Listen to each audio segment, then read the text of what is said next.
From Neural Newscast, this is Deep Dive, exploring the moments that shape today.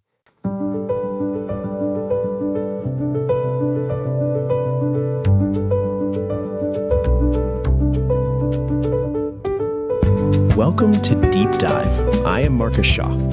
And I'm Hannah Whitmore.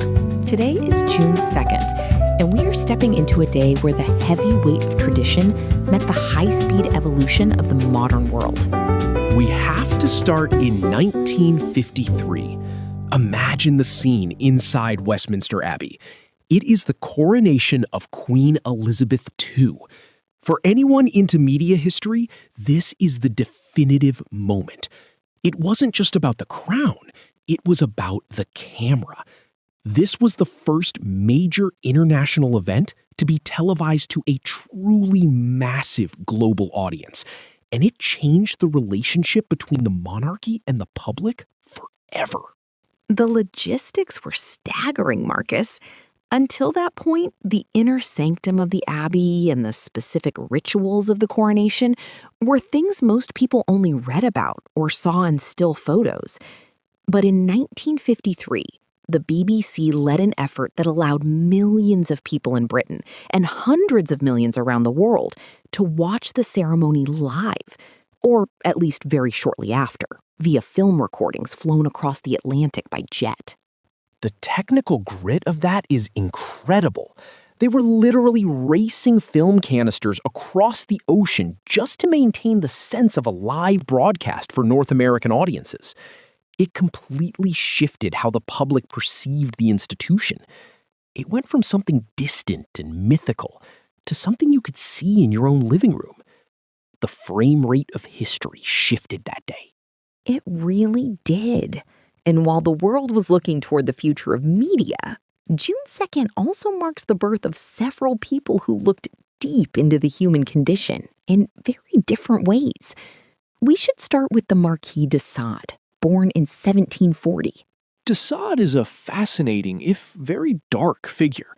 A French writer and philosopher whose name actually gave us the term sadism. His works were incredibly controversial for their erotic and often violent themes, but they pushed the absolute boundaries of what could be written or even thought about during the Enlightenment, challenging the moral and social constraints of his time. He spent much of his life in prisons and asylums, which is where he produced many of his most famous pieces.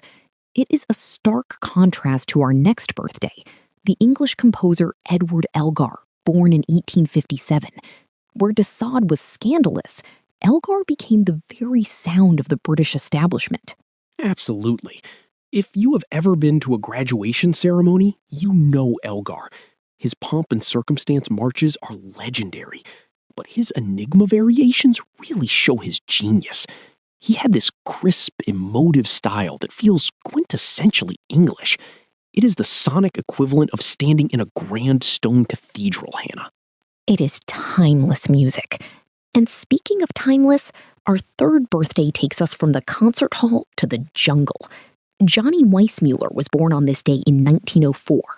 Weissmuller was a total powerhouse. Before he was an actor, he was an Olympic swimmer who won 5 gold medals and set dozens of world records. He was effectively the Michael Phelps of the 1920s. But then he transitioned to the silver screen and became the definitive Tarzan, a role he defined for generations of filmgoers. It is interesting to see how these three lives, de Sade, Elgar, and Weissmuller, represent such different facets of human achievement, covering the philosophical, the artistic, and the physical, all on one calendar date. It is a diverse group for sure. But as we look at these individual lives, we also have to look at a major shift in the legal landscape of the United States. While we are discussing identity and citizenship, we have to mention 1924. Exactly. On June 2nd, 1924, President Calvin Coolidge signed the Indian Citizenship Act, also known as the Snyder Act. This was a monumental piece of legislation because it granted full United States citizenship to all Native Americans born within the territorial limits of the United States. It is jarring to think that it took until 1924 for that to be codified into law. Before this, citizenship for Native Americans was often a patchwork of treaties or depended on how much indigenous heritage someone was recorded as having. The 1924 Act was supposed to end that ambiguity and recognize their legal standing on their own land. It was a significant step, though it is important to note that it did not immediately guarantee voting rights in every state. That was a much longer struggle that continued for decades. But in terms of federal recognition, the Snyder Act fundamentally changed the trajectory of the 20th century in America. From the halls of Westminster to the desk of Calvin Coolidge, June 2nd shows us how the world tries to define itself, whether through the spectacle of a crown, the notes of a symphony, or the stroke of a pen on a citizenship bill. It is a lot to process, but that is why we do the deep dive. It has been a fascinating journey through the timeline today. I'm Hannah Whitmore. And I am Marcus Shaw. To explore more of these historical moments, visit deepdive.neuralnewscast.com.